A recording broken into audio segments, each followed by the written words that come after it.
Hello दोस्तों, आपके अपने यूट्यूब चैनल में आपका स्वागत है। आज का क्लास क्षेत्र मिट्टी का क्लास होगा, जो कि बहुत ही इम्पोर्टेंट और इजी चैप्टर है। लेकिन दोस्तों, मैंने बहुत सारे विद्यार्थियों से सुना है कि यह चैप्टर बहुत ही कठिन है। तो उन विद्यार्थियों को एक छोटा सा कहानी सुनाना चाहता हूँ कि एक बार हथौड़े ने चाबी से कहा कि भाई चाबी, तुम इतने आसानी से ताले को कैसे खोल देते हो? तो चाबी ने मुस्कुरा के जवाब दिया कि देखो भाई हथौड़े, कि तुम जब भी ताले को खोलते हो तो ऊपरी भाग को स्पर्श करते हो, लेकिन हम ताले के दिल को छूते हैं। इसलिए अगर कोई भी विषय का कोई भी चैप्टर पढ़ते हो तो उस चैप्टर का बेसिक कॉन्सेप्ट क्या है, इसे हमेशा समझने का प्रयास करो। जब तक बेसिक कॉन्सेप्ट नहीं सीख पाओगे, नहीं समझ पाओगे, कोई भी हिसाब आसान से आसान डील नहीं कर पाओगे। तो चलो आज हम लोग क्षेत्रमिति स्टार्ट करते हैं।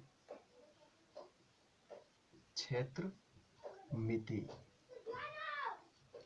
देखो क्षेत्रमिति में हम दो तरह की आकृति के बारे में पढ़ते हैं।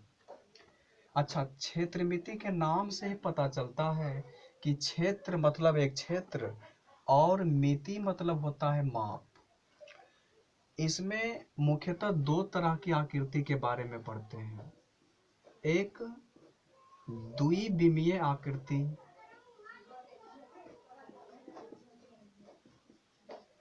और दूसरा होता है त्रिविमीय आकृति।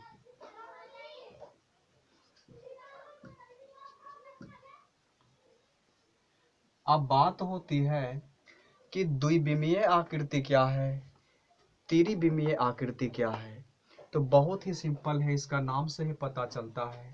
द्विविमीय मतलब दो बीमा वाले आकृति, इसको समतलीय आकृति भी कहते हैं। तो देखो दो बीमा वाला आकृति कौन कौन सा हो सकता है।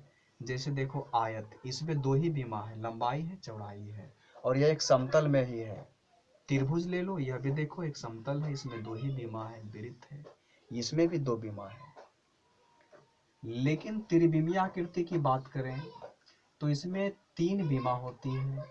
मतलब वैसा आकृति जिसमें तीन बीमा हो, लंबाई भी हो, चौड़ाई भी हो और साथ साथ में ऊंचाई भी हो। जैसे घना, देखो इसमें लंबाई भी है, चौड़ाई भी है और ऊंचाई भी है। घन, घन भी देखो, इसमें लंबाई भी है, चौड़ाई भी है, ऊंचाई भी है। बेलन ले लो, ये भी देखो त्रिविमीय आकृति है। शंकु, शंकु भी त्रिविमीय आकृति है। चलो इसका नाम दे देते हैं, इसको आयत बोलते हैं, इसको बोलते हैं त्रिभुज, इसको वृत्त बोलते हैं, और ये त्रिविमीय आकृति में इसको घनाभ बोलते हैं, इसको बोलते हैं घन, इसको बेलन बोलते हैं, इसको शंकु बोलते हैं। तो देखो क्षेत्रमिति में आज हम लोग सबसे पहले घनाभ के बारे में पढ़ेंगे, त्रिविमीय आकृति के बारे में पढ़ेंगे, उसके बाद घन के बारे में पढ़ेंगे, फिर बेलन के बारे में, फिर शंकु के बारे में। अभी द्विविमीय आकृति के बारे में आज का क्लास नहीं है। आज हम घनाभ, घन और बेलन और शंकु, ये सभी के बारे में चर्चा करेंगे। तो सबसे पहले स्पष्ट कर देना चाहते हैं कि द्विविमीय आकृति हमेशा एक समतलीय आकृति होती है, जो कि किसी तल में होता है, चाहे वह बोर्ड का तल हो या पृथ्वी का तल हो। यह हमेशा एक तल में रेखाओं के द्वारा रेखांकित होता है। जबकि त्रिविमीय आकृति जो होती है, यह एक ठोस वस्तु होती है। जैसे घनाभ आकार की वस्तु की बात करें तो ईंटा, ईंटा देखो बिल्कुल घनाभ आकार की होता है। बक्सा ले लो, यह भी घनाभ आकार का होता है। हमारे मकान का कमरा ले लो, वह भी देखो घनाभ आकार का होता है। माचिस की डिबिया भी घनाभ आकार का ही होता है।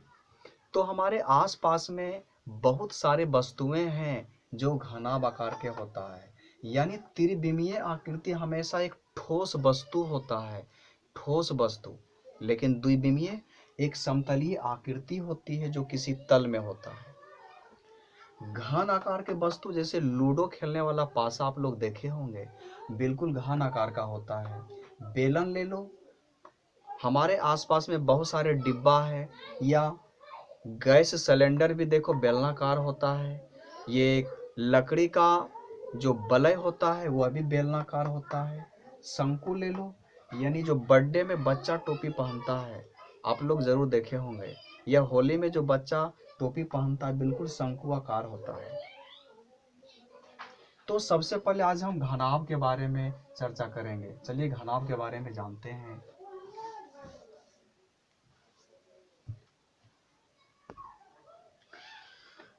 तो चलिए सबसे पहले हम घनाभ के बारे में चलते हैं, और आज हम बहुत ही बेसिक से चलेंगे।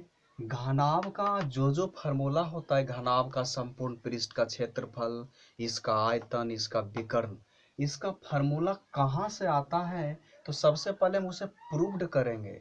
यानी आज का क्लास बिल्कुल थ्योरी का क्लास होगा, तो बिल्कुल बने रहिएगा और समझने का प्रयास कीजिएगा। तो देखो सबसे पहले हम घनाभ के इस पार्ट को, जो बिंदु है, इसको शीर्ष बोलते हैं। ये जो भुजा दिख रहा है इसको किनारा बोलते हैं या तो भुजा बोलते हैं। और ये जो सतह दिख रहा है, ये वाला आयताकार जो सतह दिख रहा है, ये वाला, इसको फलक बोलते हैं, या तो पृष्ठ भी बोलते हैं या तो सतह भी बोलते हैं। इसको पृष्ठ बोलो, सतह बोलो, सब बात एक ही हुआ। तो देखो एक घनाभ आकार की वस्तु लेते हैं और उसमें आपको बताएंगे कि कितने शीर्ष होते हैं, इसमें कितने किनारा है, कितने फलक है, यानी कितने पृष्ठ है। तो देखो यह एक घनाभ आकार की वस्तु है, इसमें इसको पृष्ठ बोलते हैं यानी फलक बोलते हैं। तो अगर आपसे पूछे कि घनाभ में कितने फलक हैं तो आराम से गिनती कर सकते हो। देखो इसको फलक बोलेंगे, एक फलक, दो, तीन, और ये आपका चार फलक हो गया, और इधर पांच और इधर छः, यानी घनाभ में 6 फलक होता है, यानी 6 पृष्ठ होता है। और गौर करने की बात है कि इसका प्रत्येक फलक, देखो इसका प्रत्येक फलक एक आयत होता है, सभी फलक इसका एक आयत होता है। अगर पूछे घनाभ में कितने फलक होते हैं तो 6 फलक। अब प्रत्येक फलक क्या होता है, एक आयत होता है। और इसके किनारा की बात करें तो देखो इसको किनारा बोलते हैं, जो रेखा दिख रहा है किनारा बोलते हैं। तो गिनती करो कितना किनारा है। देखो एक किनारा, दो किनारा, तीन, और एक चार किनारा। चार किनारा इधर, फिर देखो चार किनारा इधर, एक, दो, तीन, चार। तो चार चार 8। अब फिर देखो 9, 10, 11, 12, यानी घनाभ में 12 किनारा होते हैं। अब शीर्ष की बात करें तो देखो इसको शीर्ष बोलते हैं, जहाँ 3 भुजा मिलती है इसको शीर्ष बोलते हैं। देखो एक शीर्ष, दो शीर्ष, एक 3 शीर्ष, 4 शीर्ष, फिर 4 शीर्ष इधर, 1, 2, 3, 4, यानी 4 4 8 शीर्ष होते हैं। तो अभी आपने जाना कि घनाभ में 8 शीर्ष होते हैं, किनारा 12 होता है। अब फलक कितना होता है, 6 फलक होता है। तो सबसे पहले हम घनाभ के क्षेत्रफल के बारे में पढ़ेंगे, फिर इसके आयतन के बारे में पढ़ेंगे, फिर इसके विकर्ण के बारे में पढ़ेंगे, इसका फार्मूला कैसे और कहाँ से आता है ये प्रूव करेंगे। तो सबसे पहले हम क्षेत्रफल होता क्या है इसके बारे में चर्चा कर लेते हैं। जैसे आप द्विविमीय आकृति आपने पढ़ा होगा, आयत। अगर कोई भी आयताकार क्षेत्र है और उसका क्षेत्रफल निकालना है तो सिंपली बात है। तो सबसे पहले जान लेते हैं क्षेत्र कहते किसको है। तो कोई भी आकृति के द्वारा जितना क्षेत्र कवर किया जाता है उसको क्षेत्र बोलते हैं, उसको क्षेत्रफल बोलते हैं। मान लो ये आयत है, इसके द्वारा इतना क्षेत्र कवर किया गया, इतना क्षेत्र कवर किया गया, तो इसका क्षेत्रफल इतना है। अब देखो क्षेत्रफल निकालेंगे कैसे, तो कुछ नहीं करते हैं, इसका लंबाई मापते हैं। मान लो लंबाई L है और चौड़ाई B है, तो तुरंत माप लेते हैं। इसका चौड़ाई मान लो B है, इतना है, और लंबाई इतना है, तो इस लंबाई को चौड़ाई से लंबाई तक गुना करेंगे। तो गुना करने के बाद जितना क्षेत्र कवर होता है, जितना क्षेत्र घिरता है, वही क्षेत्रफल कहलाता है। यानी क्षेत्रफल आराम से निकाल लिए, लंबाई और गुना चौड़ाई। तो सबसे पहले घनाभ के क्षेत्रफल के बारे में जानेंगे। घनाभ का देखो, घनाभ का संपूर्ण पृष्ठ का क्षेत्रफल के बारे में सबसे पहले पढ़ेंगे। तो नाम से ही पता चलता है संपूर्ण पृष्ठ का क्षेत्रफल, यानी घनाभ में टोटल कितने पृष्ठ हैं, तो 6 पृष्ठ हैं। यानी 6 पृष्ठ का क्षेत्रफल निकाल के जोड़ देंगे तो यही घनाभ का संपूर्ण पृष्ठ का क्षेत्रफल होगा। तो चलिए सबका क्षेत्रफल जोड़ते हैं। चलिए मान लो कि इसका लंबाई L है, चौड़ाई B है और ऊंचाई H है। तो बोलो ये L है तो ये भी L होगा, ये भी L होगा और ये भी L होगा। अगर ये चौड़ाई B है तो ये भी B होगा, ये भी B होगा और ये भी B होगा। ऊंचाई अगर H है तो ये भी H होगा, ये भी H होगा और ये भी H होगा। चलो सभी शीर्ष का नाम दे दिए। मान लो ये A है, ये B है, ये C है और ये D है। चलो इसका नाम E, F, चलो G और इसका नाम H दे दिए। तो घनाभ का संपूर्ण पृष्ठ का क्षेत्रफल यानी सभी पृष्ठ का क्षेत्रफल निकालेंगे, और सभी पृष्ठ एक आयत होता है। तो यहाँ पे लिखेंगे घनाभ का क्षेत्रफल बराबर आयत। आयत मतलब ये फलक A, B और C, D। मान लो A, B, C, D, इसका एक फलक ये है, यानी आयत A, B, C, D का क्षेत्रफल।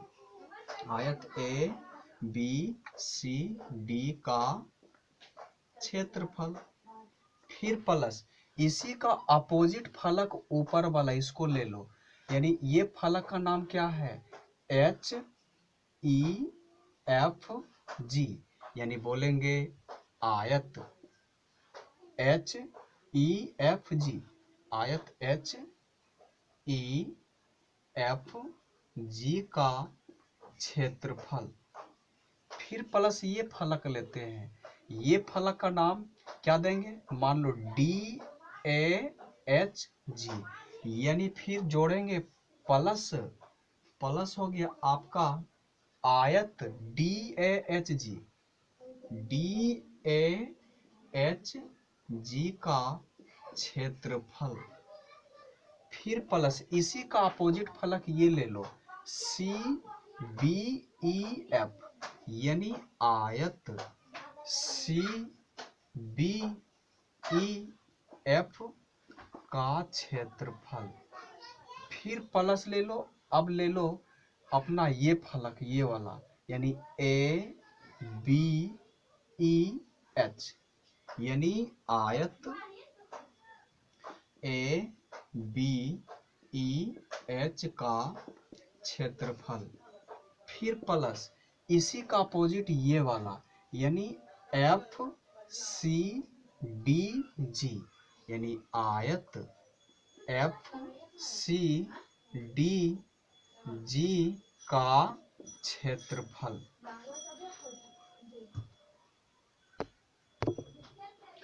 अब देखो आयत में 6 फलक का क्षेत्रफल लेके जोड़ दिए, 1, 2, 3, 4, 5, 6।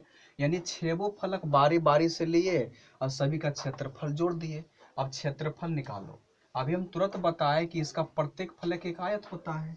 तो देखो आयत A, B, C, D, यानी A, B, C, D, इसका क्षेत्रफल निकालेंगे तो लंबाई और गुना चौड़ाई, तो लंबाई L और गुना चौड़ाई है B, तो B कर दो। फिर प्लस आयत HEFG, देखो खोजो HEFG, इसमें भी देखो लंबाई L और चौड़ाई B, तो LB।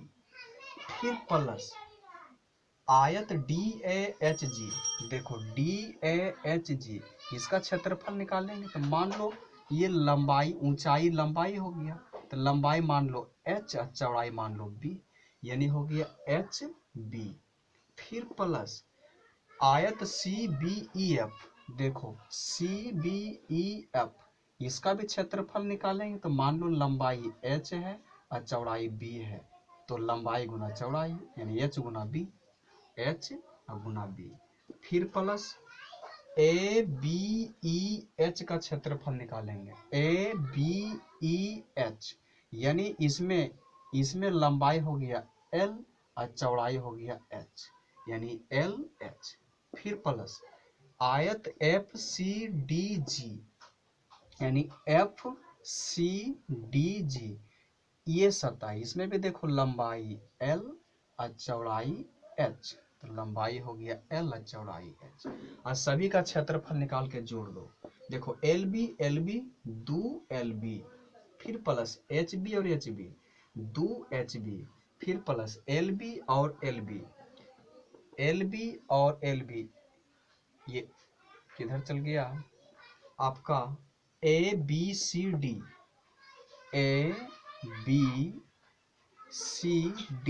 अच्छा ABCD, इसका लंबाई है L और चौड़ाई B है, तो यहाँ पे चौड़ाई B ठीक है। अच्छा यानी ABEH, इसमें लंबाई L और चौड़ाई H है, तो यहाँ पे H नहीं देना पड़ेगा, यहाँ भी H होगा। फिर इसमें देखो आयत FCDG, यानी FCDG, इसमें भी लंबाई L और चौड़ाई H होगा ना, तो H देना पड़ेगा, तो लंबाई L और चौड़ाई है H, तो H देना पड़ेगा। यानी देखो 2L प्लस 2HB प्लस ये दोनों जुट गया, अब ये और ये जोड़ो, यानी लंबाई गुना ऊंचाई, LH और LH कितना हो गया 2LH, तो यहाँ 2LH, यहाँ देखो यहाँ भी 2 है, यहाँ भी 2 है, यहाँ भी 2 है, दो कॉमन ले लो, तो आपका आ जाएगा LB प्लस HB फिर प्लस LH हो जाएगा। यानी आपका यही घनाभ का संपूर्ण पृष्ठ का क्षेत्रफल हो गया 2 इंटू लंबाई गुना चौड़ाई प्लस चौड़ाई गुना ऊंचाई प्लस ऊंचाई गुना लंबाई। इसी को सजा के लिख देंगे, लंबाई गुना चौड़ाई प्लस चौड़ाई गुना ऊंचाई प्लस ऊंचाई गुना लंबाई। ये आपका घनाभ का संपूर्ण पृष्ठ का क्षेत्रफल निकल गया।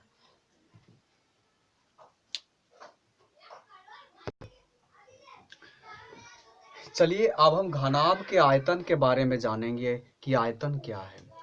तो आयतन बताने से पहले एक चीज याद दिला देते हैं, क्षेत्रफल अभी बताए थे कि जो किसी तल में किसी आकृति के द्वारा जो क्षेत्र कवर किया जाता है, किसी आकृति के द्वारा जो सतह पे क्षेत्र घेरा जाता है, उसी को क्षेत्रफल कहते हैं। यानी इतना क्षेत्र कवर किया गया है इस आकृति के द्वारा, तो ये क्षेत्रफल है। लेकिन आयतन बोलेंगे कि किसी भी ठोस वस्तु के द्वारा हवा में जितना स्थान घेरा जाता है उसी को आयतन कहते हैं। मान लो ये एक ठोस है, ईंटा है, तो ये हवा में जितना स्थान छेकेगा उसको आयतन कहते हैं। तो देखो आयतन निकालने का बिल्कुल सिंपल तरीका है, जैसे क्षेत्रफल निकालते थे, लंबाई को चौड़ाई में गुना कर दिए तो क्षेत्रफल निकल गया। उसी तरह आयतन निकालना है तो ये आधार का क्षेत्रफल लेंगे, ये आधार का क्षेत्रफल लेंगे और इस क्षेत्रफल को ऊंचाई से गुना करेंगे। मान लो ये लंबाई L है, चौड़ाई B है और ऊंचाई H है, तो इस क्षेत्रफल को ऊंचाई से गुना करते हैं तो इसका आयतन निकल जाता है। यानी घनाभ का आयतन बराबर आधार का क्षेत्रफल, आधार का क्षेत्रफल अब गुना होता है ऊंचाई। तो बोलो आधार का क्षेत्रफल, इसका आधार एक आयत है तो आधार का क्षेत्रफल लंबाई गुना चौड़ाई होगा। तो आधार का क्षेत्रफल लंबाई गुना चौड़ाई, अब गुना इसी को ऊंचाई तक गुना कर दो तो ये ऊंचाई कितना है h, तो h से गुना कर दो, यही घनाभ का आयतन निकल गया। यानी घनाभ का आयतन बराबर लंबाई गुना चौड़ाई गुना ऊंचाई।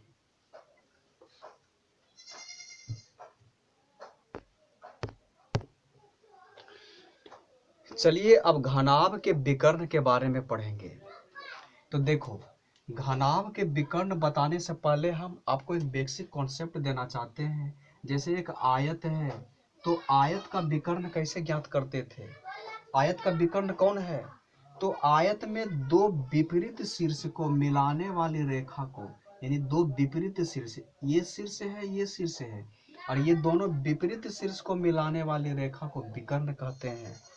उसी प्रकार घनाभ में भी दो विपरीत शीर्ष को मिलाने वाली रेखा को विकर्ण कहते हैं, इसको विकर्ण बोलेंगे।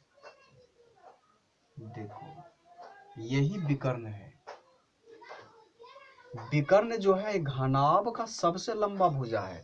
जैसे अगर एक घनाभ आकार का जैसे एक रूम लिया जाए, अगर आपसे कहे कि रूम में महत्तम ऊंचाई की डंडा रखनी है तो इसका मतलब आपको क्या ज्ञात करना पड़ेगा। अगर इस रूम में महत्तम ऊंचाई की डंडा रखेंगे तो क्या डंडा इस तरह रखेंगे, बिल्कुल नहीं, बिल्कुल इस तरह रखेंगे। यानी इसका डंडा का पैर यहाँ और इसका शीर्ष यहाँ रखना पड़ेगा, यही महत्तम ऊंचाई का डंडा होगा। यानी विकर्ण जो है घनाभ के विपरीत शीर्ष को मिलाने वाली रेखा को ही विकर्ण कहते हैं। अब इसको निकालेंगे कैसे, तो बहुत सिंपल है। जैसे घनाभ का विकर्ण निकालते थे तो कैसे निकालते थे, आयत का विकर्ण निकालते थे तो कैसे निकालते थे। मान लो आयत की लंबाई l है और ये चौड़ाई b है, तो ये विकर्ण निकालना है। तो यहाँ पे देखो एक समकोण त्रिभुज बन रहा है, तो समकोण त्रिभुज बराबर होता है अंडर रूट लंबाई के स्क्वायर, नहीं अंडर रूट आधार के स्क्वायर। तो देखो आधार ये है, यानी आधार के स्क्वायर अब प्लस लंब के स्क्वायर, तो लंब देखो ये है तो लंब हो गया b, यानी इसका विकर्ण हो गया अंडर रूट लंबाई का स्क्वायर प्लस चौड़ाई का स्क्वायर। उसी प्रकार यहाँ पे हम एक कल्पना करेंगे, ये मान लो एक आयत है और यहाँ पे आयत का विकर्ण खींच देंगे। देखो आयत का विकर्ण खींच दिए, तो विकर्ण खींचने पर यहाँ पे देखो एक समकोण त्रिभुज बन गया, ये एक समकोण त्रिभुज बन गया। देखो है यह एक समकोण त्रिभुज बन गया और इस समकोण त्रिभुज में ये आधार हो गया और ये आधार जो है ये आयत का विकर्ण है। ये जो आयत है इसका ये विकर्ण है। तो आयत का विकर्ण अभी तुरंत ज्ञात किए, अंडर रूट ये जो है ये वाला, इस समकोण त्रिभुज देखो ये वाला, इसमें ये वाला आधार है और ये वाला आधार है। तो ये जो आधार है आयत का विकर्ण है और आयत का विकर्ण बराबर होता है अंडर रूट लंबाई का स्क्वायर प्लस चौड़ाई का स्क्वायर। और ये मान लो ऊंचाई है h और ये हो गया आपका अंडर रूट लंबाई का स्क्वायर प्लस चौड़ाई का स्क्वायर। और ये वाला जो कर्ण है, ये कर्ण जो है यही घनाभ का विकर्ण है, तो ये ज्ञात करना है। यानी घनाभ का विकर्ण बराबर इस समकोण त्रिभुज में कर्ण का काम कर रहा है और कर्ण बराबर क्या होता है आधार के स्क्वायर प्लस लंब के स्क्वायर। यानी हो जाएगा आधार के स्क्वायर अंडर रूट हो जाएगा आधार के स्क्वायर। लो त्रिभुज का नाम देते, मान लो ए है, ये बी है, ये सी है। यहाँ पे बोलेंगे त्रिभुज एबीसी में AC बराबर हो जाएगा ई आधार के स्क्वायर प्लस लंब के स्क्वायर। बोलेंगे आधार के स्क्वायर अब प्लस लंब के स्क्वायर। तो देखो इसमें आधार कौन है ये वाला और ये आयत का विकर्ण है, तो आयत का विकर्ण अंडर रूट लंबाई का स्क्वायर प्लस चौड़ाई का स्क्वायर। तो यहाँ पे लिख देंगे अंडर रूट लंबाई का स्क्वायर प्लस चौड़ाई का स्क्वायर। और ये आधार का स्क्वायर है तो पूरे पे स्क्वायर दे दो, प्लस लंब के स्क्वायर। लंब कौन है? एच। ये देखो एच के स्क्वायर। यानी और एक चीज और हम लोग पढ़े थे कि कोई भी संख्या अंडर रूट में हो और इस पे पावर 2 हो तो ये स्क्वायर से रूट खत्म हो जाता है। तो ये स्क्वायर से ये रूट खत्म हो जाएगा, यानी आपका बच गया लंबाई का स्क्वायर प्लस चौड़ाई का स्क्वायर प्लस ऊंचाई का स्क्वायर। और ये घनाभ का विकर्ण आ गया अंडर रूट लंबाई का स्क्वायर प्लस चौड़ाई का स्क्वायर प्लस ऊंचाई का स्क्वायर।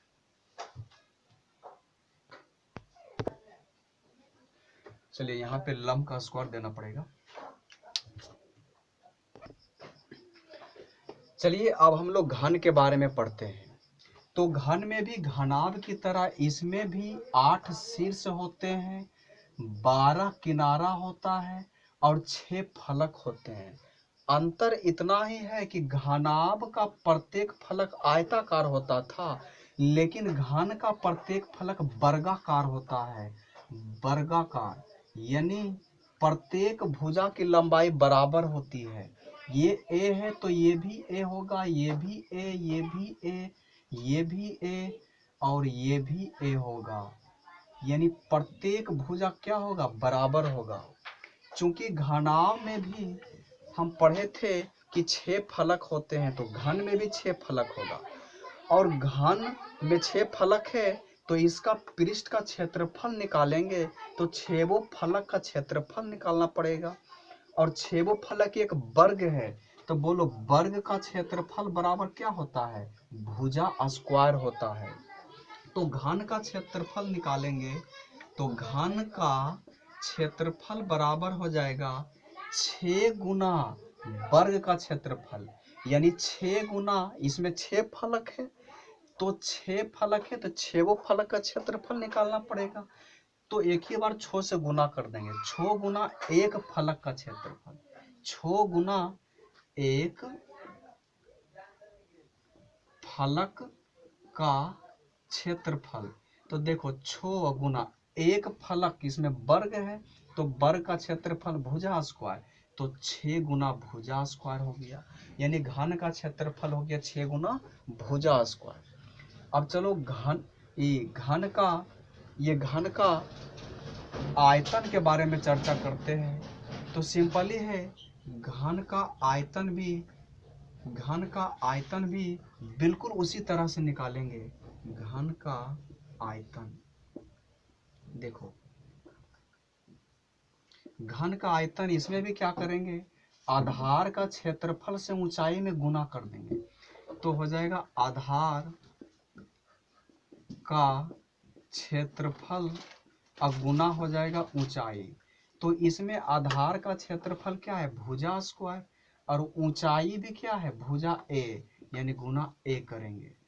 तो देखो यहाँ पे ए गुना ए करेंगे तो ए क्यू, जहाँ ए भुजा है यानी घन का आयतन बराबर हो जाता है भुजा क्यू। अब घन का विकर्ण की बात करें, घन का विकर्ण की बात करें तो इसमें भी 2 विपरीत शीर्ष को मिलाने वाली रेखा को विकर्ण कहेंगे, यानी ये विकर्ण हो जाएगा ये वाला। तो विकर्ण की बात करेंगे तो आपका हो जाएगा, चलिए घन का विकर्ण की बात करें तो देखो ये घन का विकर्ण है। चलो इस वर्ग में एक विकर्ण खींच देते हैं। तो वर्ग का विकर्ण हम जानते हैं होता है √2 गुना भुजा। तो ये विकर्ण ये वर्ग का विकर्ण यहाँ पे आधार का काम कर रहा है, यानी ये जो है घन का विकर्ण है। तो घन का विकर्ण बराबर यहाँ कर्ण का काम कर रहा है, तो कर्ण बराबर क्या हो जाएगा? अंडर रूट आधार के स्क्वायर। तो अंडर रूट आधार इसमें कौन है? ये विकर्ण है। तो ये इसका लंबाई कितना है? √2 गुना भुजा। तो यहाँ कर दो √2 गुना भुजा। तो आधार का स्क्वायर, तो इस पे स्क्वायर दे दो, प्लस लंब के स्क्वायर। तो लंब देखो ये है तो ये इसका स्क्वायर दे दो, यानी हल कर दो। यहाँ पे हल करेंगे तो क्या आएगा? देखो ये वर्ग इस पर भी है और इस पर भी है, तो √2 गुना √2 करेंगे तो 2 आ जाएगा। और देखो भुजा है तो भुजा स्क्वायर, भुजा है तो भुजा स्क्वायर हो गया। और यहाँ पे ए स्क्वायर प्लस है तो प्लस दे दो ए स्क्वायर, यानी जो ये दोनों को जोड़ दो 2a स्क्वायर और एक ए स्क्वायर, तो आपका हो गया 3a स्क्वायर। और 3a स्क्वायर है तो यहाँ पे इसको हम इसको ऐसे लिख सकते हैं 3 गुना ए। और कोई भी संख्या अंडर रूट में रहे और उसका जोड़ा लग जाता है तो बाहर आ जाता है, यानी ए बाहर आ जाएगा जोड़ा में से, √3 रूट के अंदर ही रह जाएगा, 3 जो है रूट के अंदर ही रह जाएगा, यानी हो जाएगा √3 गुना भुजा। इसी को आराम से लिख दो तो √3 गुना भुजा, जहां ए क्या है भुजा।